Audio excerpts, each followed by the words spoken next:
clicking in. Welcome to the 7 days of self-love. If you're looking for a full-length yoga class or a full body yoga class, this is not the place. I have plenty of those videos on my platform, so go ahead and click out and make sure to click into one of those. For this 7-day self-love series, I want to focus on yoga postures that focus on specific body parts. So while we will not be going through a full flow, we will be identifying stretches to do when you feel tension in certain parts of your body. We're working our way down from the crown of the head to the bottoms of our feet. So make sure you check in every other day up until February 14th, Valentine's Day, for your self-love videos. All right, let's get right into it. We're starting with the crown. We're starting with the head. How do we self-love, self-soothe, and relieve stress and tension from this part of our body? Well, come to your seat. You don't have to be like me. You can be sitting on a meditation cushion, a blanket, on your glutes, legs crossed, whatever works. You could be in a chair. You could also be in your bed or your couch. And I want you to just start by closing your eyes. Yeah, relaxing your eyebrows, allowing the shoulders to fall out of your ears. And then consider squeezing the shoulder blades behind you so that they touch or almost close to it. Lifting your heart, lifting your chin just an inch. Stay in that space. And while it may seem like nothing is happening, that's the first and I think the most powerful stretch we could do for the head, the crown, the top of the body.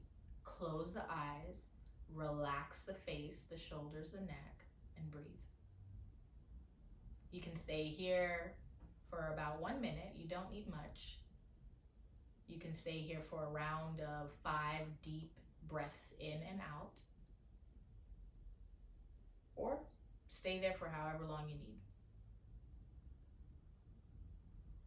Great.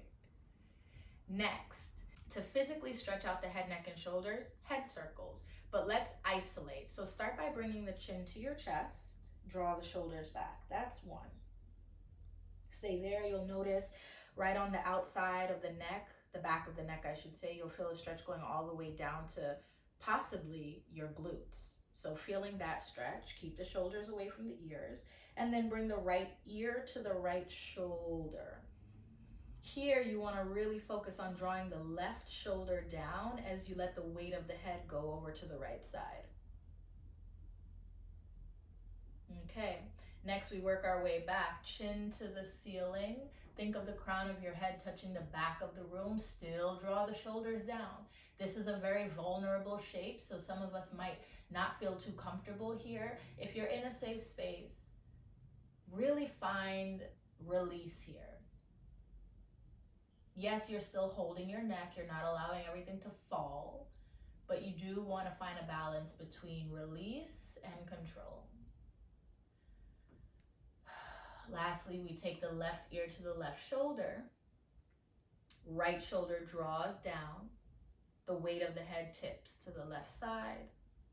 You feel a big, deep stretch on the outside of the neck. And after you've isolated, you can come back to chin to chest.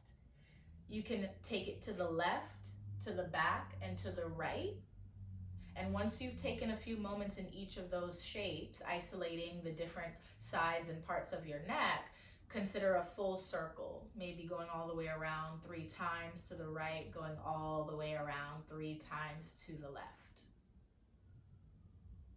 Next, we can take some hands-on action and approach to stretching out the head and the neck. Left ear, left shoulder. Left hand to the outside of the right. Press through the heel of your right hand and flex through the wrist. Now, this is not so much pressing your head to the left. It's just applying a little bit of pressure. You are still in control. It's really about kicking through the right heel here and flexing through the fingers. You are going to feel so much electricity from the tips of your fingers coming up through the inside of your arm to your armpit and then wrapping around and stretching out the side of your neck. You can stay here for 5 deep breaths or however long you need. There is no rush, right? You want to take as much time so that you can really allow the fascia, the muscles, to open and lengthen and stretch. And then we'll do that on the other side, right ear, right shoulder. Right hand to the outside of your face on the left. Flex through the left. Kick through the heel. And release and relax. One thing I want to mention and highlight is that you have to draw the shoulders down and away from your ears. Your body may be trying to protect itself, and so it tenses and tightens up, and then there's no stretching happening. You continue to breathe into it, so you slowly release, slowly release, slowly release deeper into that stretch. Stay however long you need, and then come back to center. Nice. So for our last stretch, you will need to be on a yoga mat for this one, or at least a carpet that's, can sustain you and protect your knees. So similar to a child's pose, you want to open the knees about hip distance apart, and you want to untuck your toes to start. Let me explain what we're doing first. We're taking the crown of the head and we're bringing it down to the yoga mat as close as we can to our kneecaps.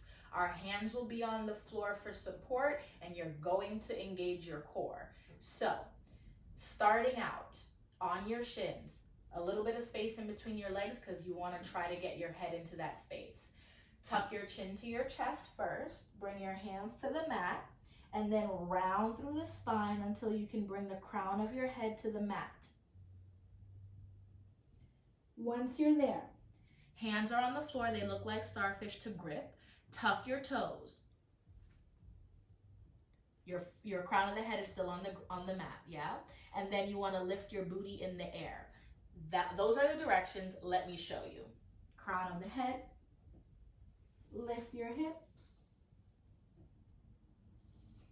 Your chin will be touching your chest, and you roll forward as you lift your hips to stretch the back of your neck out. Now your hands are there because you are not dumping your weight into your head or your neck at all. Your hands are there to apply a little bit of push and pressure away, pushing into the mat, pressure into the mat to lift up and out. It's really a stretching forward for the back of the neck instead of putting weight down to the crown of your head. So one more time. The knees open, hands on the mat like starfish, chin to your chest, crown of the head to the mat. Tuck your toes, lift your hips, press the back body forward instead of pressing your head down into the floor. And stay there for however long you need. I wouldn't stay any longer than about 15 seconds.